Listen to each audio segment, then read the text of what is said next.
जी गुरु जी। सच्चिदानंद रूपाय विश्व उत्पत्त्यादि हेतवे तापत्रय विनाशाय श्री कृष्णाय वयं नुमः। कृष्णाय वासुदेवाय हरये परमात्मने प्रणतक्लेशनाशाय गोविन्दाय नमो नमः। शान्ताकारं भुजगशयनं पद्मनाभं सुरेशं विश्वाधारं गगनसदृशं मेघवर्णं शुभांगं श्रीलक्ष्मीकान्तं कमलनयनं योगिभिर्ध्यानगम्यं वन्दे विष्णु भवभयहरं सर्वलोकैकनाथं करारविन्देन पदारविन्दं मुखारविन्दे विनिवेशयन्तं वटस्य पत्रस्य पुटे शयानं श्रीबालं मुकुन्दं मनसा स्मरामि। गोपाल बालं भुवनैकपालं संसार माया मतिमोहजालम् यशो विशालं शिशुपाल कालं श्रीबालं मुकुंदं मनसा स्मरामि। श्री सद्गुरु चरण कमलेभ्यो नमः। तो इस प्रकार भगवान का स्मरण करते हुए, उनके चरणों का आश्रय लेते हुए हम ज्योतिष शास्त्र के गोचर प्रकरण में प्रवेश करते हैं। जैसा कि आप लोग जानते हैं कि ब्रह्मांड में स्थित जितने भी ग्रहों की कक्षाएं हैं, एक ग्रह दूसरे ग्रह की कक्षाओं में आना जाना लगा रहता है। यानी कि एक ग्रह एक कक्षा से चलकर दूसरे ग्रह की कक्षा में प्रवेश करता है, दूसरा ग्रह दूसरे ग्रह की कक्षा में प्रवेश करता है। ये आवागमन लगा रहता है कि नहीं? जी गुरुदेव। इससे पता चलता है कि सौर मंडल में जितने भी सूर्यादि नवग्रह हैं वो गतिशील हैं, सदैव भ्रमण करते रहते हैं। ठीक है ना?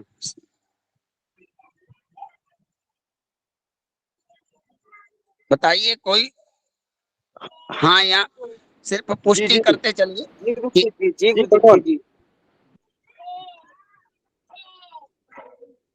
जब एक ग्रह राशि से दूसरे राशि में प्रवेश करता है, गमन काल, राशि प्रवेश काल या गोचर, एक ग्रह जब अपने स्थान से चलकर जहां बैठा हो दूसरे ग्रह की कक्षा में या दूसरे राशि में जब प्रवेश करे तो हम संक्रमण काल कहते हैं या राशि प्रवेश काल कहते हैं या गोचर कहते हैं।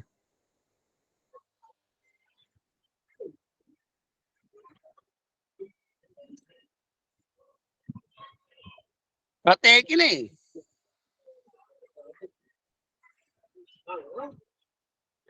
कहते हैं या नहीं, बताइए। जी जी जी भगवान। अब जन्म कुंडली के आधार पर हम उस ग्रह का अभाव आकलन करते हैं, देखते हैं कि सूर्य अगर मकर राशि से धनु से मकर में प्रवेश करता है तो क्या फल होगा। अब विभिन्न प्रकार के जन्म कुंडलियों में, जिनकी जन्म कुंडलियों में सूर्य की जिस प्रकार की स्थिति होगी उसके अनुसार उस जातक को सूर्य का गोचर का प्रभाव होता है। ठीक है ना?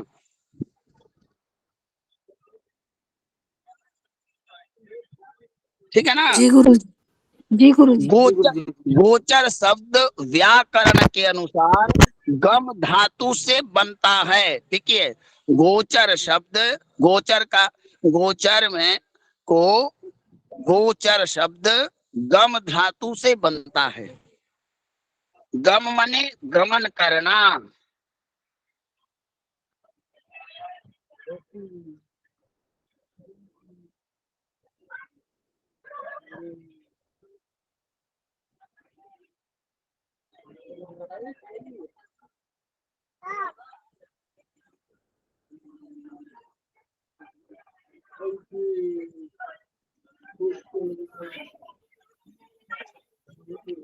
आवाज नहीं आ रही भगवान।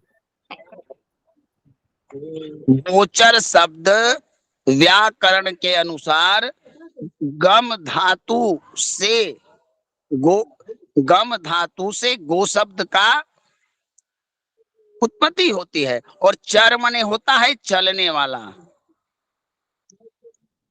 गम धातु में चर प्रत्यय लगाकर हम लोग बनाते हैं गोचर शब्द को, क्योंकि व्याकरण में कोई भी शब्द धातु और प्रत्यय के आधार पर ही उसका अर्थ बनता है।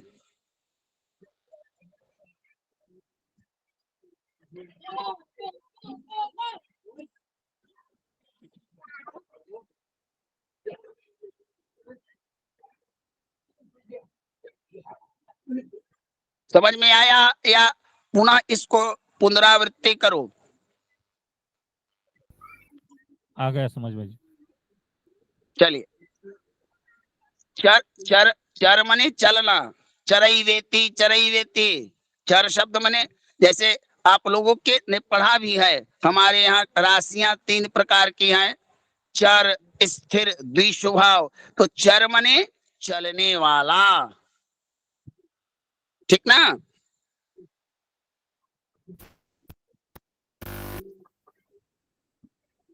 जी गुरु जी जी। अगर बात करें हम आंग्ल भाषा की, अंग्रेजी में, तो इसे हम ट्रांजिट भी कहते हैं। आप लोग अंग्रेजी ज्यादा जानते होंगे तो उसको अपने अनुसार उसको शुद्ध कर लीजिएगा।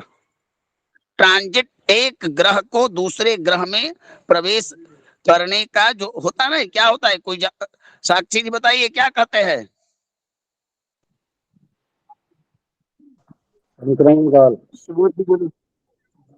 संक्रमण। हाँ। नहीं, अंग्रेजी में इसे हम क्या कहते हैं? संस्कृत में तो संक्रमण कहते हैं, हिंदी में गोचर कहते हैं, अंग्रेजी ट्रांसफर करना। ट्रांसफर माने प्रभु तो मूवमेंट करना। ट्रांजिशन कहते हैं भगवान। ट्रांजिशन, ट्रांजिशन बोलते हैं। ट्रांजिशन। Transition, transition. हाँ ट्रांजिशन। ट्रांजिशन बोलते हैं।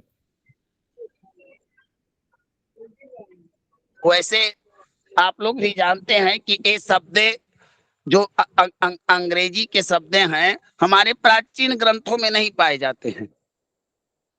ये आधुनिक शब्द हैं, है ना? बोलिए, है कि नहीं? जी गुरु जी। जी गुरु जी। तो गोचर का आपने एक अर्थ समझा संस्कृत में संक्रमण, एक अर्थ हुआ ट्रांजिशन, और दूसरा है राशि प्रवेश। तो गोचर शब्द गम धातु चर प्रत्यय लगाकर बनता है, जिसका अर्थ होता है चलने वाला। अब लिखिए गोचर शब्द का अर्थ।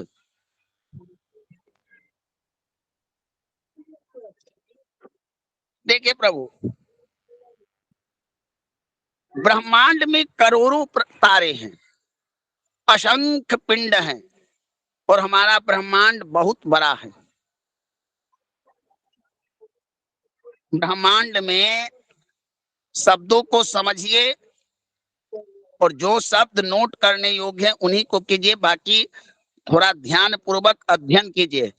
जब तक आप किसी विषय का मूल को ना समझेंगे तो शाखा पत्र आपको समझ में नहीं आएंगे। किसी वृक्ष का अगर जड़ मजबूत हो, किसी भी विषय किसी सब्जेक्ट का मूल भाव पता हो, तो सब्जेक्ट कितना भी कठिन हो वो समझने में सरलतम होता है।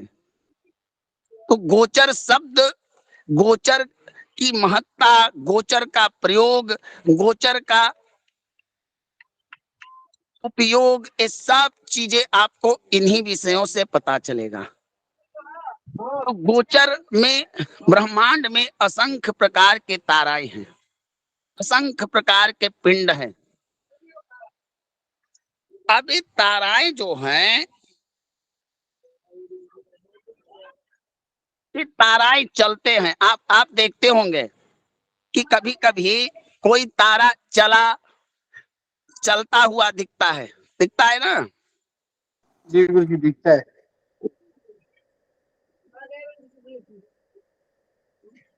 आपने ब्रह्मांड प्रकरण में पढ़ा है कि तारा और ग्रहों में पृथकता होती है, बल्कि दोनों में प्रकाश होता है, लेकिन तारा और ग्रह में पृथकता होती है, अलग होता है ना। पढ़ा है आप लोगों ने? जी जी भगवान। तो यहाँ पर जो गोचर शब्द है तो ग्रहों के लिए प्रयुक्त किया गया है। तो गोचर शब्द का अर्थ होता है निरंतर चलना, गतिशील, गतिमय। ग्रहों का निरंतर एक दूसरे स्थान से दूसरे राशि में प्रवेश करने को ही हम गोचर कहते हैं।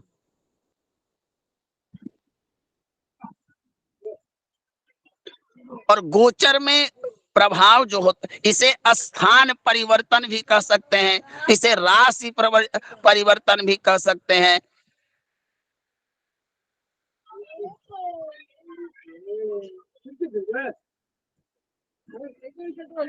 समझ में आया? गोचर का मूल अर्थ हुआ ग्रहों का चलना, ग्रहों का गतिशील होना।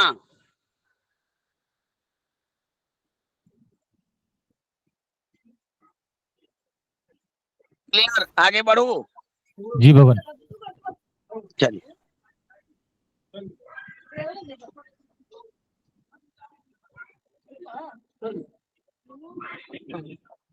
प्रभु गोचर,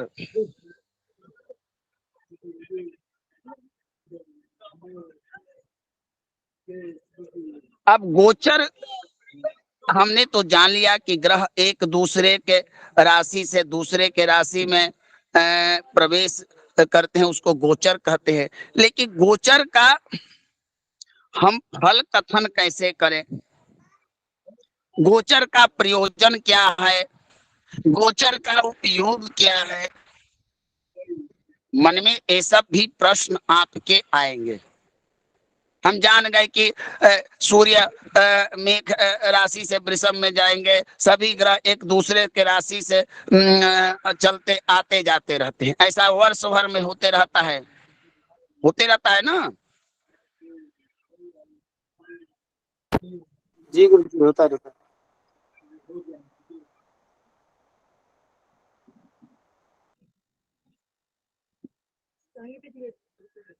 गोचर के विचार के लिए ऋषियों ने दो लग्न और चंद्र लग्न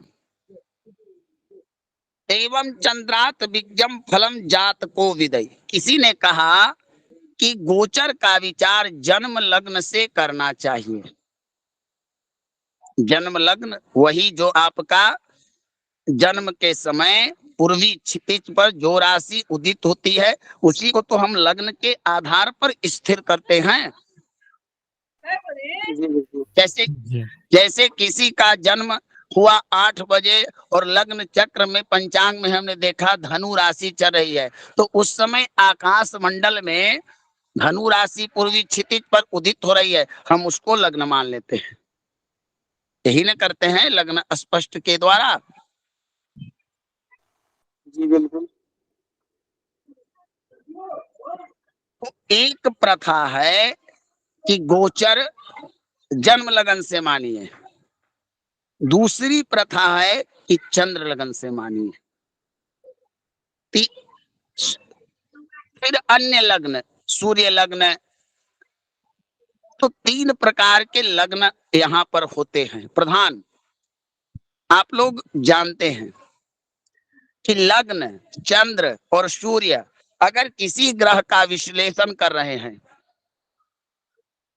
अगर इन तीनों कुंडलियों के आधार पर किसी ग्रह का फल कथन करने का प्रयास करें या फल कथन हम विश्लेषण करें, और तीनों के आधार पर जो ग्रह 2 कुंडलियों में या 3 कुंडलियों में पूरी तरह से आपको लगे कि यह योग कारक शुभकारी होगा, तो ऐसा आपका फल कथन 95% सटीक होता है। केवल लग्न कुंडली के आधार पर जो फल कथन कहा जाता है वो 25% ही उसकी संभावना होती है। अगर चंद्र लगन को हम बढ़ा दें तो उसमें 50% और वृद्धि होता है। और अगर हम सूर्य को लग्न मानकर अगर हम विश्लेषण करें तो 95% आपको उसका फल कथन की संभावना होती है। अब क्यों? तो कारण समझिए इसका। लग्न आपका शरीर है, सूर्य आपका आत्मा है और चंद्रमा आपका मन है। आत्मा, शरीर और मन, आत्मा, शरीर और उपनिषद में आपने कठोर उपनिषद में कहा गया कि आत्मा हमारा जो है वो रथी शरीर पर बैठा हुआ है, मन लगाम है, बुद्धि सारथी है। तो शरीर से, आत्मा से और मन से, इन 3 से जो व्यक्ति शुभ होगा वो जातक 100% उसमें कुछ ना कुछ गुणवत्ता होगी। क्या समझ में आ रहा है जो मैं कहने का प्रयास कर रहा हूं कि नहीं? इसको और सरलतम ढंग से बताने का प्रयास करूं। बताइए प्रभु, बताइए आप लोग। गुरुजी समझ में आ रहा है। हाँ, जैसे देखिए कोई जन्म पत्रिका आता है, कुछ लोग जन्म कुंडली को देखते हैं और फल कथन करना शुरू कर देते हैं। नहीं, आपको क्या करना है, नई पद्धति का निर्माण करना। पद्धति नई नहीं है, प्राचीन पद्धति है, लेकिन इसे योग्य, अनुभवी और अच्छे ज्ञाता लोग ही प्रयोग कर पाते हैं। साधारण ज्योतिषी इस चीज का प्रयोग नहीं करते। और प्रमाण और परीक्षित प्रयोग मैं बता रहा हूं। जब किसी जातक का मानसिक प्रश्न जानना हो, मनोगत प्रश्न, जो प्रश्न कुंडलियों में कई प्रकार के प्रश्न, हस्तगत प्रश्न, मनोगत प्रश्न, तात्कालिक प्रश्न, तो आप तात्कालिक जन्म कुंडली, लग्न कुंडली के आधार पर एक जन्म चक्र का निर्माण कीजिए, प्रश्न कुंडली का। और उसमें देखिए कि लग्नेश, चंद्रमा और सूर्य ये 3 किस भाव में बैठे हैं, और उस भाव संबंधित ही प्रश्न आएंगे। ये 100% आपका परीक्षित है।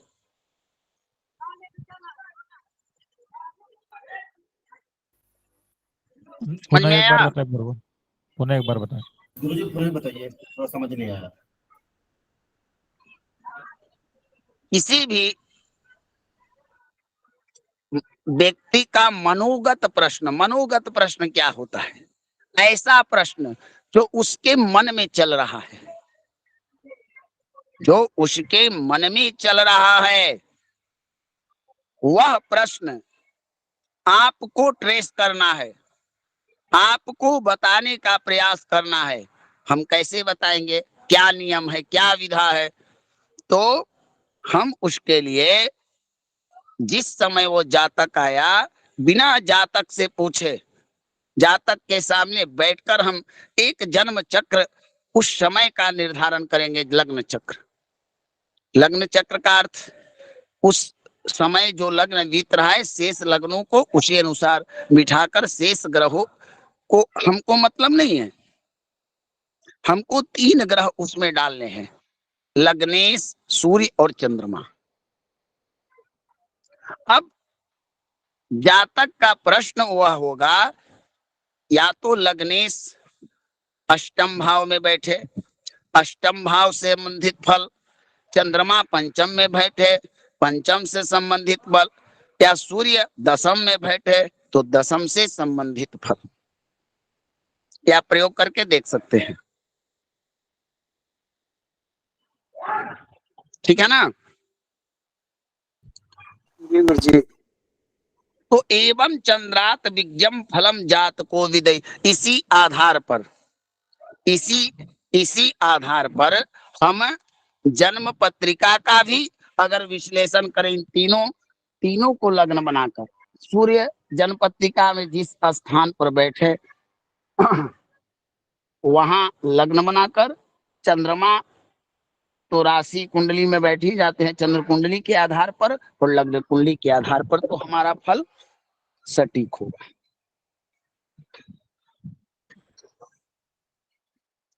सही है ना? और गुरुजी नवमांश को नहीं देखेंगे? हेलो भगवान नवमांश, दशमांश, त्रिशांश, ये प्रभु अलग विषय है। जो मैं बता नव, आप न, जब जातक का शरीर, आत्मा और मन, ये 3 के द्वारा निर्धारित ग्रह अगर शुभ या अशुभ हुआ, तो बाद में आप नवमांश, सप्तमांश, त्रिशांश, षोडशांश देखिए, वो इनकी शुभता और अशुभता का पारदर्शिता करेंगे। लेकिन ग्रह शुभ या अशुभ है, पापी या शुभ है, ये निर्धारण इन 3 के द्वारा ही होंगे, ठीक है ना? केवल नवमांश कुंडली, केवल नवमांश कुंडली आपका अकेले कार्य करने में समर्थ नहीं है प्रभु, ठीक है ना? समझे अवधेश जी? जी गुरुजी, जी जी। हेलो। तो किसी भी जन्म पत्रिका का विश्लेषण के लिए, ग्रहों का जानने के लिए शुभाशुभ, इन 3 चीजों का प्रयोग कीजिए, सूर्य कुंडली, चंद्र कुंडली और लग्न कुंडली। उसी प्रकार गोचर के लिए 2 प्रकार की विधाएं प्राप्त है। या तो आप लग्न से करके विचार कीजिए या चंद्र कुंडली से विचार कीजिए। लेकिन जैसे में गुरुजी एक आपको प्रैक्टिकल दिखा दीजिए, बता दीजिए जैसे में। प्रभु, मैंने पहले ही आपसे निवेदन किया था कि बीच में अनावश्यक प्रश्नों को पूछने से विषयांतर हो जाइएगा, समझ में नहीं आएगा। आप लोग अपना अभी प्रश्न रखे, लास्ट में जब गुरुजी पूछेंगे जब भी प्रश्न आप बोलेंगे। सभी लोगों से निवेदन है।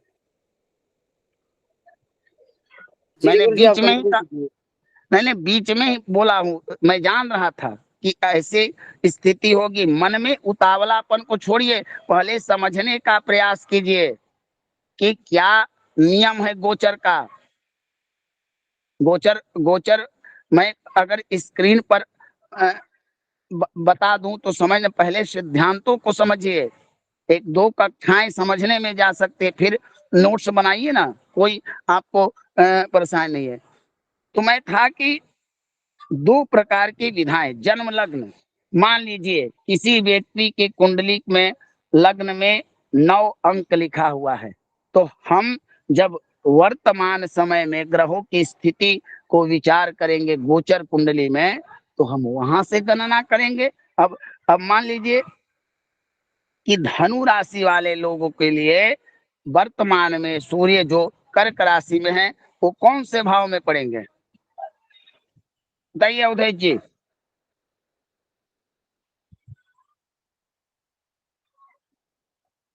गुरु जी अष्टम भाव में। अष्टम भाव में। तो ये आपने कहां से गणना किया, किस आधार पर किया, सूर्य को अष्टम क्यों पड़े? गुरु जी 9 को लग्न मान लिए, वहां की गणना किए। ऐसे मत, लग्न के आधार पर सीधे बोलिए, संक्षिप्त शब्द और एकदम स्पष्ट बोलिए कि मैंने लग्न से माना, ठीक है ना। जी जी जी। अब इसी को उस धनु लगन वाले के चंद्र राशि को देखिए, चंद्रमा किस भाव में बैठा है। मान लीजिए कि धनु लगन में चंद्रमा वृषभ राशि में, अब वृषभ से सूर्य को जोड़िए।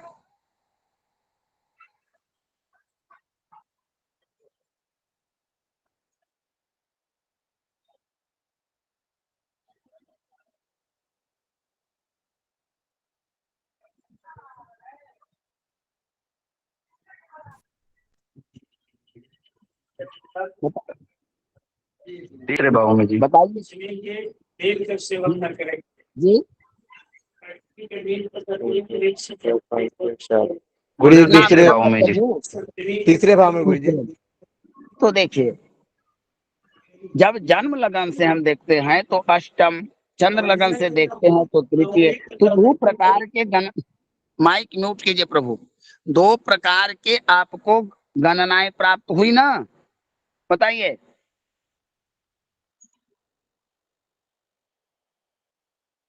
जी हाँ या भगवान। ना बताइए। हाँ देखिए प्रभु जी, तो यहाँ पर कहना है कि सर्वेषु लग्नेषु अपि, सर्वेषु लग्नेषु अपि चंद्र लगन, चंद्र लगनम प्रधानम खलु गोचरेषु। जातक पारिजात ने कहा कि सभी लग्न में गोचर विचार में श्रेष्ठ लगन जो होता है वो चंद्र लग्न है। हम चंद्र लग्न के आधार पर विचार करें, इसको नोट कीजिए। सर्वेषु लिखिए, सर्वेषु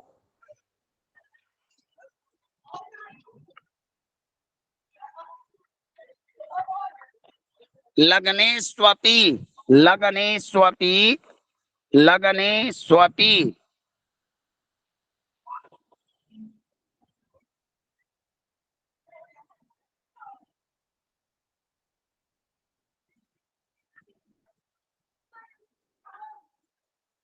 चंद्र लगनम प्रधानम।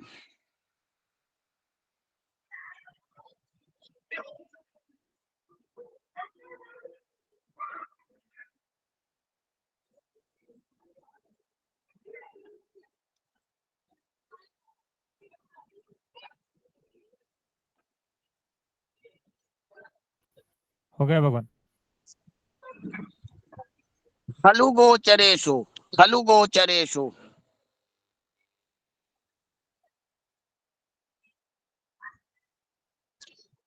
पुनः श्लोक को दोहराता हूं। सर्वेषु लग्नेष्वपि, लग्नेष्वपि सतसु चंद्र लगनम प्रधानम खलु गोचरेषु। अगर सब लोगों का हो गया हो तो इसका भावार्थ मैं बताऊं। बताइए। देखिए, सभी प्रकार के लग्न, जैसे सभी प्रकार के लग्न में प्रधान 3 लग्न होते हैं, सूर्य लग्न, लग्न चंद्र लग्न और सूर्य। तो इन सभी प्रकार के लग्नों में जन्म लग्न, चंद्र लग्न और सूर्य लग्न।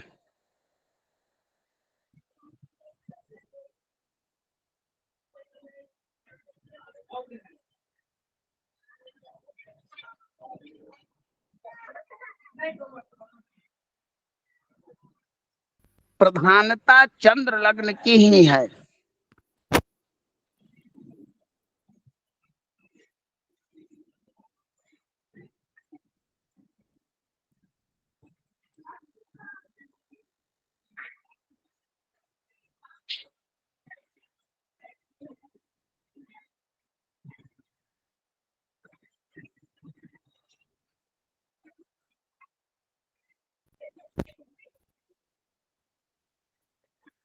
आगे बढ़े गुरुदेव। एक प्रमाण और लेते हैं कि चंद्र लग्न के बारे में और किस शास्त्र ने क्या कहा, तब हमारा पुष्टि होगा। जातक पारिजात नामक ग्रंथ के राजयोग अध्याय में बताया गया, चक्रवर्ती राजा का उदाहरण देकर, नीचक गतौ जन्मनि यो ग्रह स्यात् तदराशिनाथोपि तदुच्चनाथः स चंद्र लग्नात् यदि केंद्रवर्ती राजा भवेत धार्मिको चक्रवर्ती। क्या कहा? उन्होंने कहा कि जन्म लग्न में कोई ग्रह नीचता को प्राप्त कर जाए, शनि बृहस्पति मकर में चले जाए, लेकिन चंद्र लग्न में जाकर वह कर्क में बैठ जाए, तो जातक को वह शुभ फल प्रदान देंगे।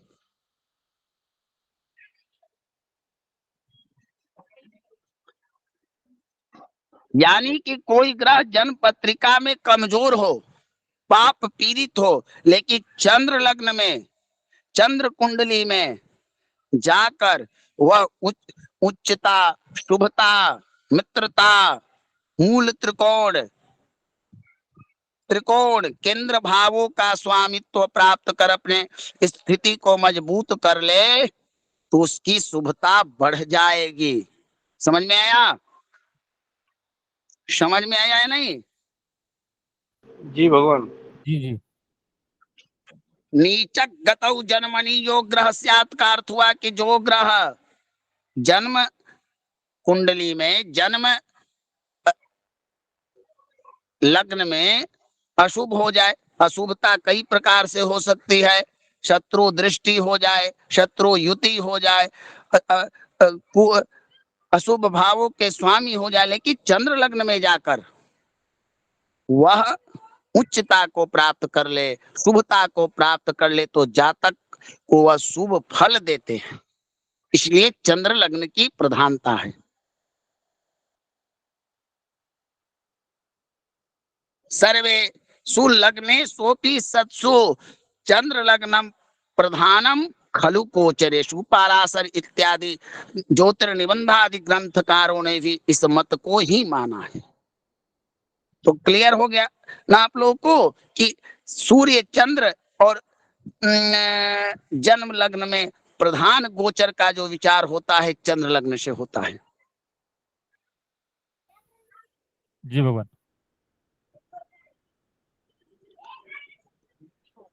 गोचर का प्रयोजन क्या है?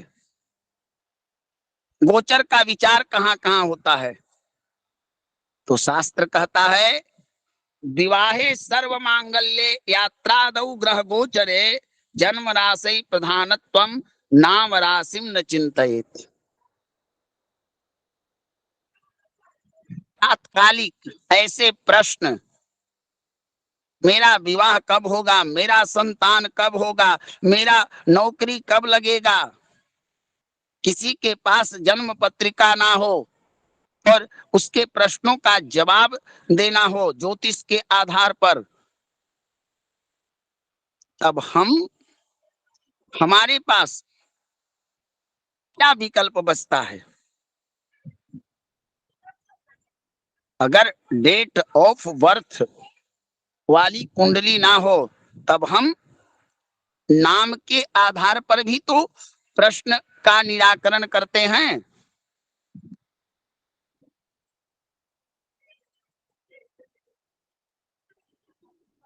बताइए। अरे प्रभु, नाम के आधार पर भी प्रश्नों का, मान लीजिए कि किसी लड़का और लड़की के नाम से भी तो हम वैवाहिक गुणों का मिलापन करते हैं।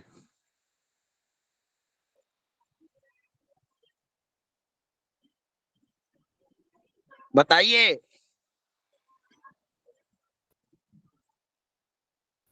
जी गुरुदेव करते हो। व्यवहारिक नाम से या नक्षत्र नाम से भगवान? व्यवहारिक नाम से करेंगे। पहले ये बताइए, नाम की प्रधानता होती है कि नहीं? जी होती है जी। देखिए, दो प्रकार के नाम प्राप्त होते हैं। एक, जिस समय हमारा जन्म होता है और चंद्रमा जिस नक्षत्र में गोचर करते समय नक्षत्र के जिस चरण में भोग करते हैं, उस चरण के नामानुसार हमारा, जैसे मान लीजिए किसी जातक का जन्म अश्वनी के प्रथम चरण में हुआ, तो हम कहेंगे कि इस जातक का नाम टू अक्षर से होगा। हुआ ना? जी हुआ। बताइए। जी हैं? हाँ जी, हाँ जी जी। जी जी। यह जो नाम हुआ, यह जन्मगत राशि नाम हुआ। हुआ ना? बताइए। जी हुआ जी। एक नाम होता है जो हमारे माता पिता स्वजन बंधु इत्यादि नाम देते हैं, जिसे व्यवहारिक पुकार नाम कहते हैं। जी तो गोचर में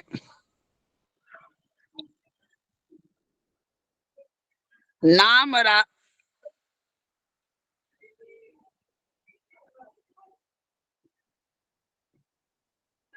जन्म राशि की ही प्रधानता होती है। जन्म नाम, क्योंकि हमारा यहाँ जन्मगत जो राशि होता है उसकी प्रधानता होती है।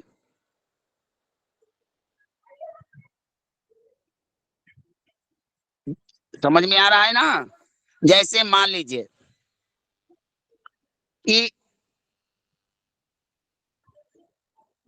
आनंद जी का अ अक्षर से नाम है, तो अ अक्षर आनंद भट्ट जी का नाम अ अक्षर से, तो अ अक्षर अश्विनी भरणी पदम एक और कृतिका एक चरण है मेघ। आनंद जी का जन्म राशि हुआ मेघ। हुआ ना आनंद जी? जी गुरु जी। बताइए। जी जी गुरु जी। आप कृतिका के प्रथम चरण में आपका जन्म हुआ, ठीक ना? जी गुरु जी, कृतिका अश्विनी नक्षत्र। नक्षत्र, अश्विनी नक्षत्र में हुआ है गुरु जी। अश्विनी में, उसमें जो है ना, पता नहीं, नाम में गड़बड़ है। अ ई उ ए कृतिका होता है ना? जी गुरु मैंने जी। कहा जी हाँ। था, आप लोग के पंचांग लेने के लिए कहा था, उसमें देखिए होरा चक्रम है, उसमें अ अक्षर किस नक्षत्र के चरण में आता है? अ ई उ ए कृतिका, ओ आ बेबू रोहिणी। कृतिका तक मेघ राशि, हाँ, अ अक्षर तक मेघ राशि का क्षेत्र है ना? जी जी जी गुरु जी। जी गुरुदेव। हाँ, तो आनंद जी का मेघ राशि हुआ, यानी कि चंद्रमा इनके जन्म समय में एक कृतिका के प्रथम चरण में इन्होंने जन्म लिया। तो जब हम गोचर का विचार करेंगे तो इनके जन्म राशि से विचार करेंगे, तभी तो सर्वेषु लग्नेष्वपि चंद्र लग्नम प्रधानम खलु गोचरेषु, यह सिद्धांत होगा। अब समझ में आ रहा है कि चंद्र लगन की प्रधानता क्यों है? जी गुरु जी। हाँ। जी विवाहे भगवान। सर्व लेकिन मांगल्य। आनंद, जी जी, बोलिए बोलिए भार्गव जी। हाँ जी, लेकिन आनंद जी का नाम ये व्यवहारिक नाम है, उनका नक्षत्र नाम थोड़ी ना है राशि का नाम। नहीं नहीं, राशि का ही है प्रभु, राशि का ही है। अच्छा जी, पता नहीं था। ठीक। आपको पता करना होगा, जब आप ज्योतिषी बन रहे हैं, किसी का अगर मान लीजिए कि किसी का जन्म राशि ना हो, तब तो नाम राशि से ही ना आप उसका फल कथन कहेंगे। जी गुरु जी जी बिल्कुल। प्रश्न होता है जी, ठीक। अब मान लीजिए कि भार्गव, अवधेश त्रिपाठी, आनंद भट्ट, अरुण कुमार तिवारी, हरि किशन सर जी, साक्षी जी, ये सब नाम अगर नाम के अनुसार हम फलित कहें तो विश्व में, ब्रह्मांड में ऐसे अनंत नाम हैं। जी है।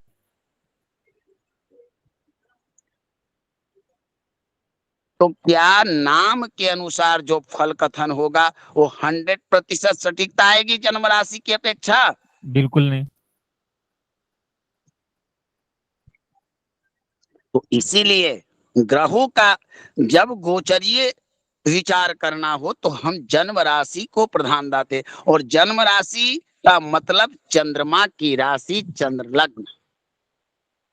क्लियर हो गया ना आप लोग का संशय कि हम बिल्कुल क्यों विचार करते हैं चंद्र लग्न का? जी भगवान, क्लियर हुआ। क्यों कहा गया? कहां कहां पर जन्म राशि को लगाना है, कहां कहां पर नाम राशि को लगाना है, यह भी शास्त्रों में बताया गया है। तो कहां कहां पर विवाहे सर्व मांगल्ये, विवाह में कुंडली मिलान जब करना हो, विवाह के लिए जब ग्रह नक्षत्रों का गोचर विचार करना हो तो हम जन्म राशि को प्रधानता देंगे। सर्व मांगल्य में जितने भी मांगलिक कार्य है, गृह प्रवेश करना, गृहारंभ करना, अन्न संस्कार करना, चूड़ाकरण करना, उपनयन करना, यानी जितने भी मंगल कार्य आप करते हैं उसमें जन्म राशि का नाम ही प्रधानत्व है। जन्म राशि प्रधानत्वम नाम राशि न चिंतित। जी गुरु जी। श्लोक बताइए भगवान। यात्रादौ ग्रह गोचरे, यात्रादौ ग्रह गोचरे, अब कहीं यात्रा करना हो और ग्रहों का जन्म पत्रिका विश्लेषण कराना हो, हमारा वर्तमान समय का मेरा बिजनेस नहीं चल रहा है, मेरे घर में बीमारी है, मेरा कैरियर नहीं हो रहा है, हम कहां से विचार करेंगे? तो क्या देखिएगा आप, दशा, अंतर दशा और गोचर, यही तो देखना है आपको। तो उस समय भी यही काम करेगा, जन्म राशि प्रधानत्वम नाम राशि न चिंतित। समझ में आ रहा है भार्गव जी? जी आ गया भगवान। बताइए, सब लोग को समझ में आ गया? एक व्यक्ति जी गुरुदेव आ गया पुष्टि भगवान। कीजिए। जी जी। जी गुरु जी, ये सबके समझ में आ गया। अभी प्रश्न ले लीजिए, समय हो गया है। चलिए, नहीं नहीं, प्रश्न के पूर्व कुछ आपको आज मुझे नोट कराना है, उसको नोट कीजिए, तब मैं प्रश्न करूंगा। देखिए, कौन सा ग्रह गोचर में किस राशि में, एक राशि में कितना समय तक रहता है, इसको नोट कीजिए। जी गुरु जी। ग्रहों का राशि भोग काल समय लिखिए टॉपिक में, ग्रहों का राशि भोग काल समय। सूर्य 1 माह,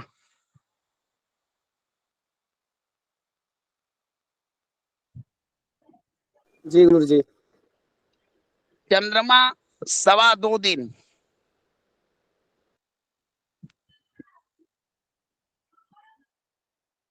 जी गुरु जी।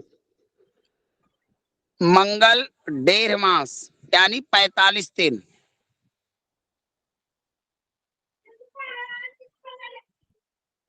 जी गुरु जी। बुध 21 दिन,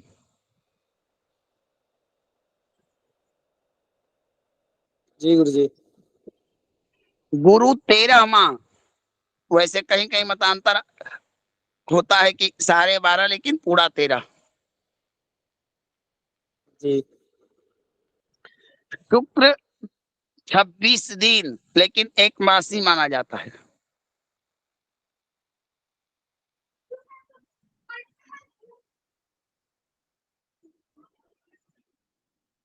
जी गुरु जी। शनि 2.5 वर्ष,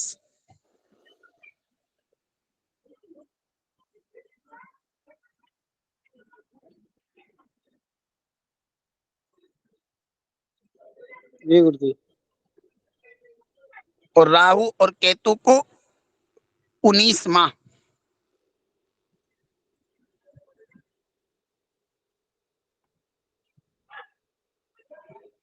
उन्नीस माह, ठीक है गुरु जी। फिर लिखिए आप लोग, चंद्र लग्नम शरीरम स्यात्।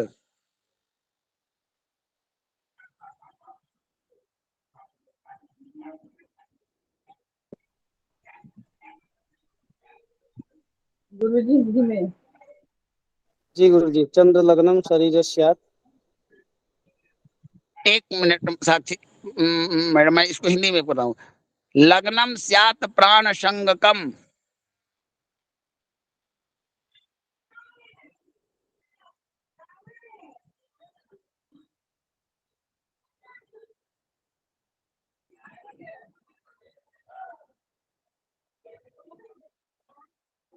जी, लग्न स्यात् प्राण संगकम। हाँ, यानी इसका बस इतना है। इसमें यह है कि चंद्र लग्न और जन्म लग्न। चंद्र लग्न हमारा शरीर भी होता है और मन भी होता है।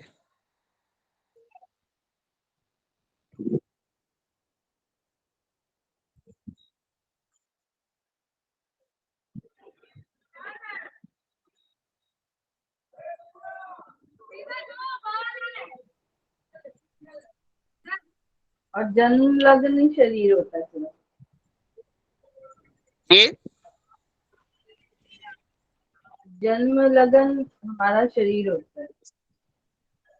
नहीं, जग चंद्र लग्न भी शरीर होता है और मन भी, और लग्न जो होता है प्राण होता है, प्राण संज्ञकम।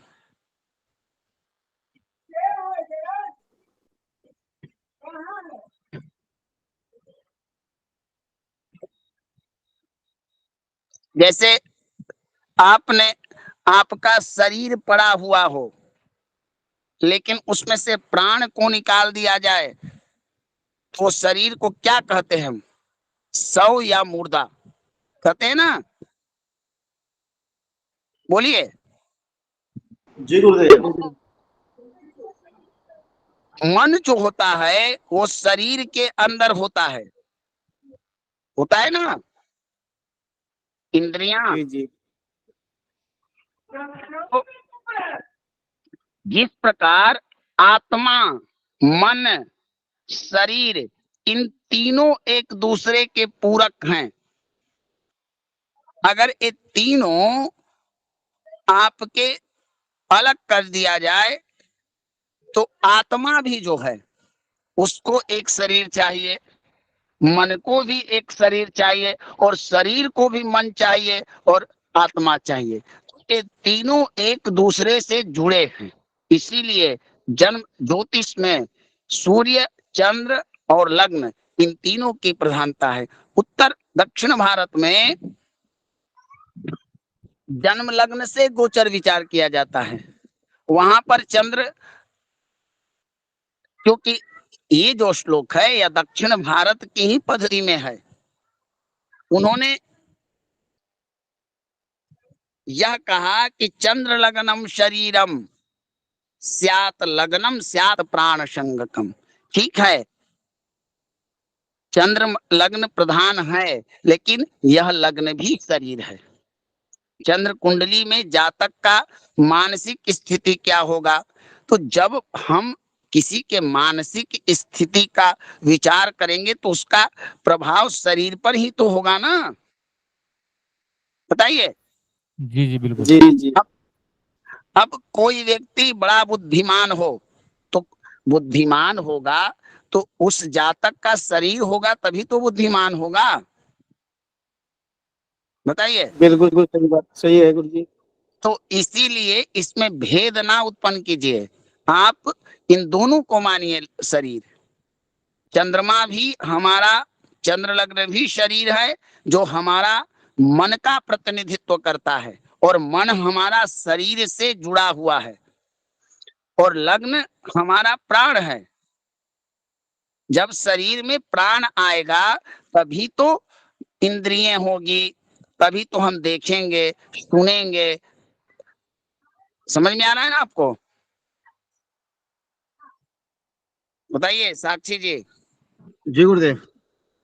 जी साक्षी जी समझ, जी गुरु जी। हाँ समझ में आ गया ना?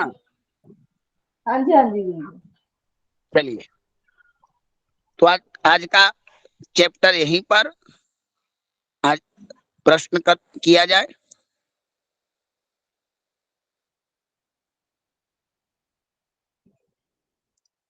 बताइए, किसी का कोई प्रश्न हो तो। हाँ बताइए देव जी।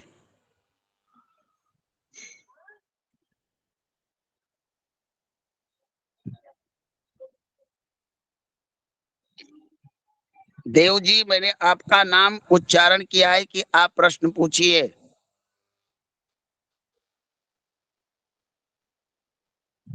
देव जी, आपका नाम उच्चारण किया गया है। आनंद जी कौन है देव जी? जी देव जैमिनी जी बोलिए।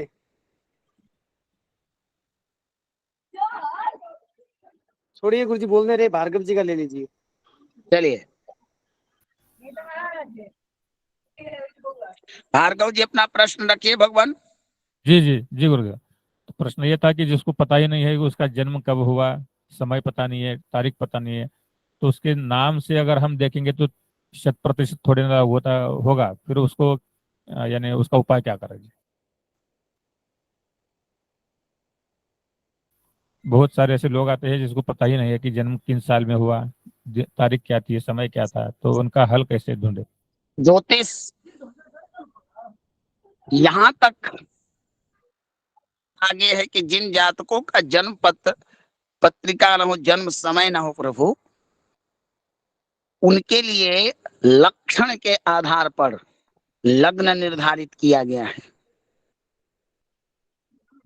लेकिन ये आगे की चीज है। ऐसी स्थिति में आप प्रश्न कुंडली बनाइए, प्रश्न कुंडली के आधार पर गणना करके उनका फल कथन कीजिए। चंद्रमा को, क्योंकि जब प्रश्न कुंडली बनाइएगा तो उस समय तीनों लग्नों के अनुसार आपको फल कथन कीजिए। लग्न, सूर्य, चंद्रमा और लग्न के आधार पर तो आपको सटीकता प्राप्त होगी।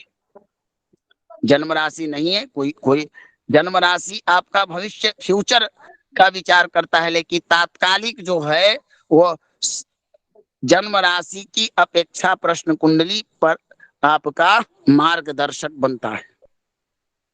समझ में आया भार्गव जी? जी जी भगवान। चलिए, हाँ देव जयमिनी जी, कोई प्रश्न था आपका? नेटवर्क के कारण समस्या हो रही थी, बताइए आप क्या प्रश्न है। नमो नमो गुरुदेव। नमो नमः। गुरुदेव मैं जानना चाह रहा था अभी आपका ये जो आपने लिखाया था ना कि नाम के हिसाब से भी हम कुंडली बना सकते हैं।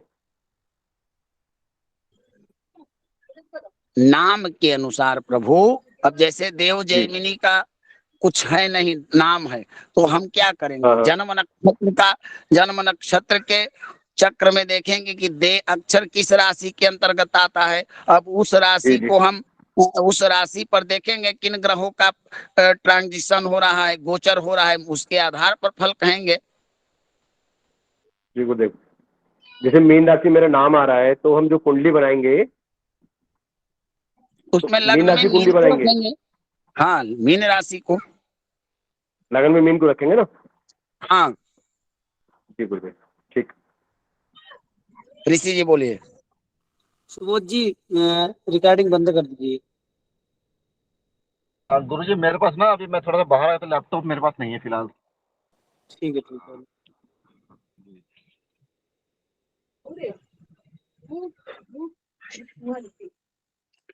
राजेश जी प्रश्न पूछिए।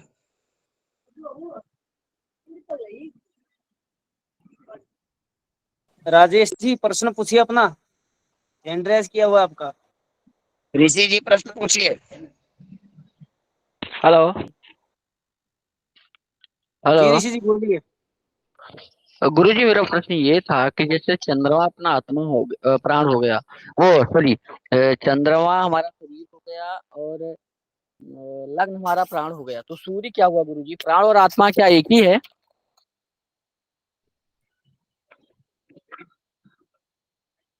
आ, सूर्य जो है, देखिए, जब आपके शरीर से आत्मा निकलता है तो पंच प्राण आपने पढ़े हैं, प्राण वायु, पान वायु, व्यान वायु, उदान वायु, इस सब के बारे में आप लोगों ने पढ़ा होगा ना। जी गुरुजी पढ़ा तो है। हाँ, ये सब जो हैं वो आत्मा के साथ जुड़े हुए हैं, समझे ना। एकादश जी प्रकार की, एकादश हमारे यहाँ 5 कर्म इंद्रिय हैं और 11 प्रकार के इंद्रियों में ज्ञान इंद्रिय और कर्म इंद्रिय और एक मन, एक 11 प्रकार के हमारे अंदर में इंद्रिय हैं। जब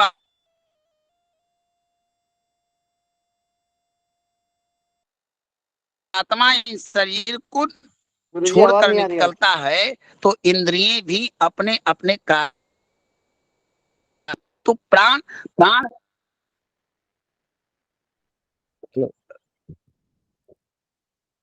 नहीं गुरुजी आ गई, आवाज नहीं आ रही थी, अभी शुरू हो गई, बोलिए।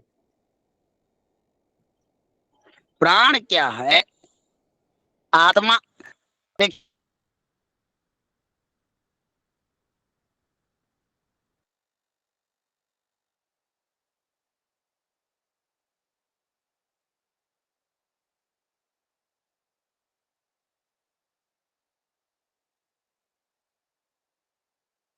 हमारे अंदर में प्राण का अर्थ होता है प्राणश्च में प्राणस, तो एक परमात्मा का ही अंश है। वो जब तक शरीर में रहता है तो यह शरीर रहता है, लेकिन आपका मकान बन चुका है, लेकिन मकान में बिजली की व्यवस्था ना हो, जल पानी की व्यवस्था ना हो, तो उसमें रहने वाले व्यक्तियों को सुख सुविधा चाहिए कि नहीं चाहिए? बताइए ऋषि जी। जी जी जी चाहिए गुरुजी, गुरुजी चाहिए। तो इस प्राण और सूर्य दोनों अलग है। सूर्य क्या करता है इस शरीर में? सूर्य सूर्य आत्मा, सूर्य वह है जो निकल जाए शरीर से तो इस शरीर का सारे चीज छोड़कर चल जाते हैं, समझे ना। क्योंकि जी गुरुजी। ज्योतिष का ज्योतिष का जन्म ही सूर्य से होता है। अब समझ में आया? जी जी चलिए, और किन्हीं का कोई प्रश्न?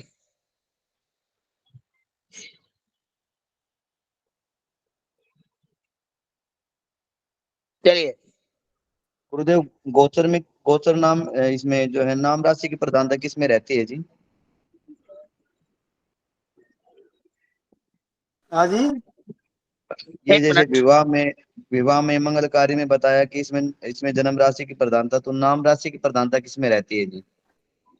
मैं देशे बताता हूँ। ग्रामे गृहे युद्धे, देशे ग्रामे गृहे युद्धे सेवायां व्यवहारिके नाम राशे प्रधानत्वं जन्म राशि न चिंतयेत्, विवाहे सर्व मांगल्यम यात्रायां ग्रह गोचरे जन्म राशि प्रधानत्वं नाम राशि न चिंतयेत्। ये है श्लोक इसका।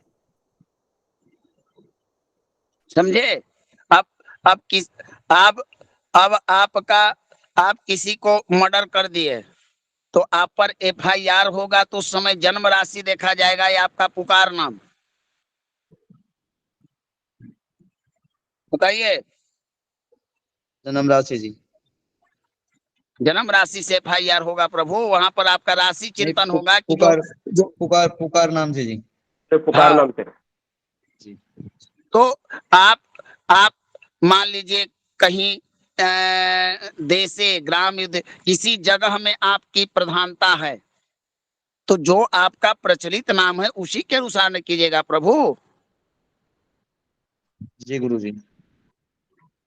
तो समझ में आ गया ना कि कहाँ कहाँ पर जन्म राशि नाम और कहाँ कहाँ पर प्रधान व्यवहारिक नाम इनका होता है। कल आप लोगों को गोचर प्रकरण का यह बताऊंगा कि कौन से ग्रह किस स्थान पर गोचर करते हैं तो शुभ फल देते हैं। ठीक जी ना। गुरुजी। कल का हमारा प्रकरण होगा सूर्य का गोचर में शुभ स्थान और अशुभ स्थान। इसी प्रकार 9 ग्रहों को पढ़ेंगे। यह प्रकरण ही हम लोगों को ज्योतिष का फल कथन का सारा मार्ग बता देगा। और आज आप लोगों ने जाना गोचर के बारे में, गोचर होता क्या है, गोचर की महत्ता क्या है, गोचर का अर्थ क्या होता है, गोचर का विचार किससे होता है। तो इन चीजों को थोड़ा अभ्यास करना शुरू कीजिए, और अभ्यास जब करने लगेगा तो सारे चीज आपको समझ में आएंगे। ठीक है ना। जी गुरुदेव। और क्लास प्रतिदिन लिया कीजिए, प्रयास कीजिए, क्योंकि गोचर आपका अष्टक वर्ग में प्रवेश कराएगा। जब अष्टक वर्ग शोधन करना आप जान जाइएगा, एक ऐसा वर्ग, एक ऐसी पद्धति, एक ऐसा विद्या जो ज्योतिष के अति पारदर्शिता, अत्यंत सूक्ष्म से सूक्ष्म घटनाओं को शोधन कर पाने में समर्थ है। और यहाँ तक कि स्वयं महर्षि पराशर जी ने कहा कि कलयुग में अन्य विधाओं से फल कथन कर पाना अत्यंत कठिन है, लेकिन अष्टक वर्ग के द्वारा अगर ज्योतिषीय फल का फल कथन किया जाए तो वह जातक के लिए अत्यंत श्रेष्ठ फलदायक होता है। तो अष्टक वर्ग एक ऐसा विधा है जिसमें 8 स्थानों से 8 तरह से यह निर्धारित होता है कि यह ग्रह इस स्थान में आने पर शुभ फल देता है। जैसे आप लोगों ने बचपन में अंकों का खेल होता है, लूडो। जी गुरुदेव। लूडो में एक सर्पाकार खेल होता है, सीढ़ियों वाला सर्प के आकार का खेल होता है, जानते होंगे। जी गुरुदेव, सांप सीढ़ी। हाँ, उसमें क्या है, कुछ ऐसे स्थान है, कुछ ऐसे अंक आएंगे जहां पर आपको सर्प का भोजन बनना पड़ता है, वो काट लेता है ना। जी गुरुजी। जी गुरुदेव। तो उसी प्रकार अष्टक वर्ग जो है, कोई ग्रह दशा में शुभ हो, जन्म पत्रिका में शुभ हो, गोचर में शुभ अशुभ हो, दशा अशुभ हो, गोचर अशुभ हो, लेकिन अष्टक वर्ग अगर आपका 100% मजबूत हो, अष्टक वर्ग ही निर्णय करता है। मात्र गोचर के आधार पर किसी ग्रहों का फल कथन नहीं कहा जा सकता। इसलिए अष्टक वर्ग जिसने पढ़ लिया, अष्टक वर्ग का जिसने शोधन करना सीख लिया, वह व्यक्ति ज्योतिष में 100% फल कथन कर पाने में सक्षम होगा। लेकिन 100% के लिए प्रभु थोड़ा अभ्यास, इष्ट की कृपा, साधना, इसकी आवश्यकता पड़ेगी। लेकिन अष्टक वर्ग को जानना जरूरी है। तो मैं आपको अष्टक वर्ग और गोचर, ये 2 प्रकरण एक साथ लेकर चल रहा हूं। गोचर संक्षिप्त, अष्टक वर्ग विशेष कक्षाएं चाहे जितना दिन लगे, 15 दिन लगे, 16 दिन लगे, अष्टक वर्ग पर मुख्य हमारा केंद्रित होगा। और वहीं से हम देखेंगे दशाओं, अंतर दशाओं, प्रत्यंतर और गोचर और अष्टक वर्ग का मेलन करके कि क्या घटनाएं घटी क्या ना घटी। ठीक है ना? जी गुरुजी जी। हाँ, तो इसलिए आप लोग क्लास को लीजिए। ये आपका महीनों का परिश्रम का फल, अंतिम ये चैप्टर होगा आपका। फिर बाकी चैप्टर हैं, लेकिन यह जो 2 भाग हैं ये आपको ज्योतिष में फल कथन करने में सहायक होंगे। ठीक है, सर्वेभ्यो नमो नमः। कक्षा को विश्राम दिया जाए। जी गुरुजी प्रणाम।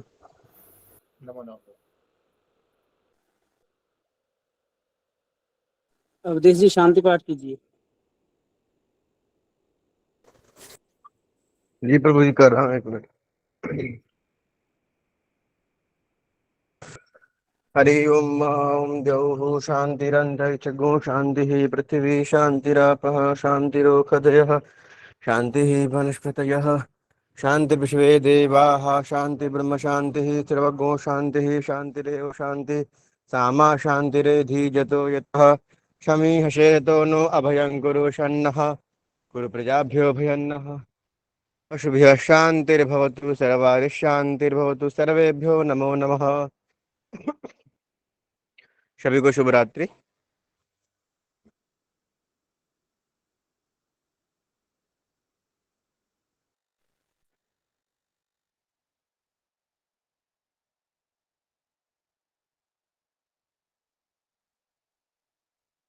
जी सभी लोग कक्षा से लेफ्ट ले सकते हैं, कक्षा पूर्ण हो गई है।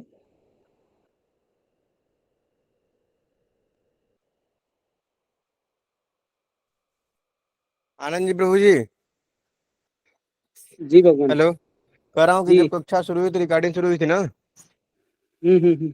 कि बीच से रिकॉर्डिंग हुई है? नहीं, थोड़ी सी स्टार्ट सी हुई है, स्टार्ट सी। जी ठीक ठीक।